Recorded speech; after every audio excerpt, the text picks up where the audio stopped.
So my name's Rod Siebert and I'm the director here at Hack Green's secret nuclear bunker. And here you are in the generator room that provided all of the power for the bunker in the event of a nuclear attack.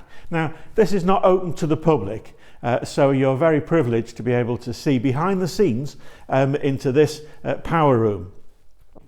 Now, of course, one of the problems of having a nuclear war is you don't have any electricity. But here at the bunker, we produced our own using the generators that you can see behind me, and there's another one in front of me. They were installed in 1983 when the bunker was reconstructed or refurbished as a nuclear headquarters. Now, each of them, they work automatically. So as soon as we disconnect from the national grid, these generators will come online and supply power to the bunker. Now, obviously, one of the problems is that the bunker needs an awful lot of power. And these generators can each provide up to running 250 kVA of electricity at a peak of 300, which means that if you're running them in parallel, you could have up to 600 kVA of power going into the bunker. They come on automatically and they come off automatically. Now, obviously, one of the things that a bunker requires is diesel, and the generators require is diesel. And outside, just over there, there's a 60,000 litre diesel tank buried underground safely that provided the diesel to day run these generators. Now, they could run without resupply at full chat for about 3 months, which is more than long enough for them to have resupply, obviously, post-nuclear strike. The generators were manufactured by Dawson Keith, who were at the time one of the premier manufacturers of generators, packaged generator solutions for both the civil service and hospitals and commercial. Now, at the time in 1983, under Mrs. Thatcher, they cost around £125,000 each, plus of course VAT at Mrs. Thatcher's rates.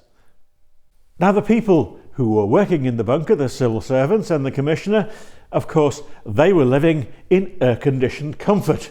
And of course, what they could do is, if anything was to happen, i.e. there was a nuclear attack and there was fallout outside, or a chemical attack or a biological attack, they'd be quite safe because they lived in a filtered and air-conditioned environment.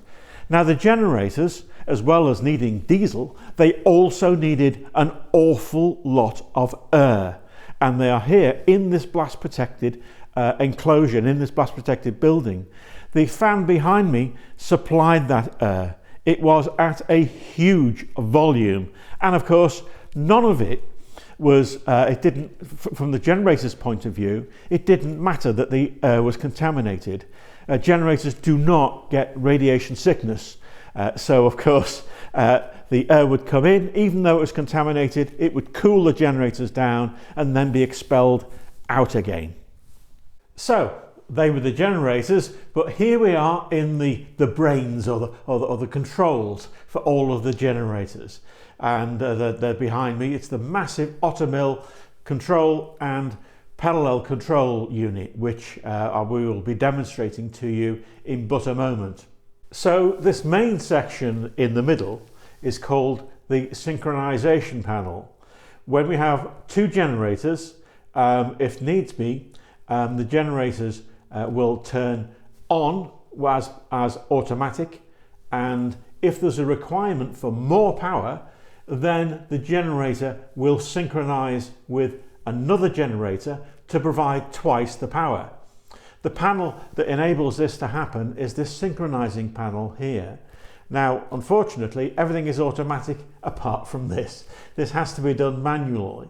And basically what it does is it balances the phases, because each is a three-phase motor, and they have to be balanced so that the phases are providing the power on the right phase at the right time. And you do that by raising and lowering the speed and synchronizing these lamps here.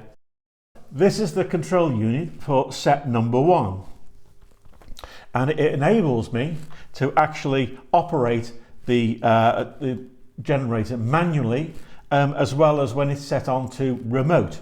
And that's basically what we're going to do now. And what you will hear is the generators will start, you'll see the meters deflect, and then you'll hear a loud bang or noise, which is not a bad thing, I can assure you, which is the main contactor switching in the power into the shedding device that provides the power through through these units here to the bunker. And I'll tell you a funny story about that noise, about that loud bang. We used to have evening visits where we had gentlemen and ladies come round, and I'd marshal them in here just to show them how it all worked, because of course it's all very nice when it lights up and it's very interesting. And I were told, because of course this is the actual control equipment for all of the electricity in the bunker, to keep their hands in their pockets and not to touch anything, because obviously it's all set up, and they were standing there. This gentleman, he came along, and he was standing not far from me while I was explaining something just a little way out of shot. And he decided that what he was going to do was not press a button, but actually just to touch something. Unfortunately for him, the lady further down was taking a photograph at the same time, and of course the flash went off. So he touched the button, the flash went off, I disconnected from the national grid, and the whole thing fired up in a big bang. And we basically had to resuscitate the bloke, because he was that frightened. He thought he'd done something really, really bad. So what we're going to do now is to actually start the motor manually, the generator manually, so that you can see it start, and then you'll hear the contactors come in, just simply by pressing a button.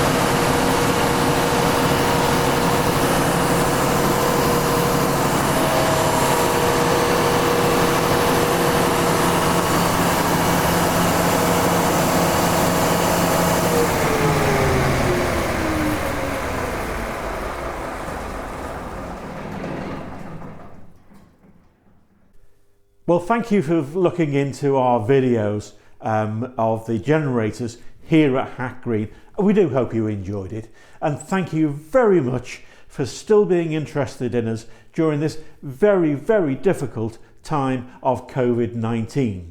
And we very, very much look forward to seeing you all when we reopen, which hopefully will be sometime soon. Now then, last week's object of interest was a ground zero indicator belonging to the Royal Observer Corps. Now, this week's object is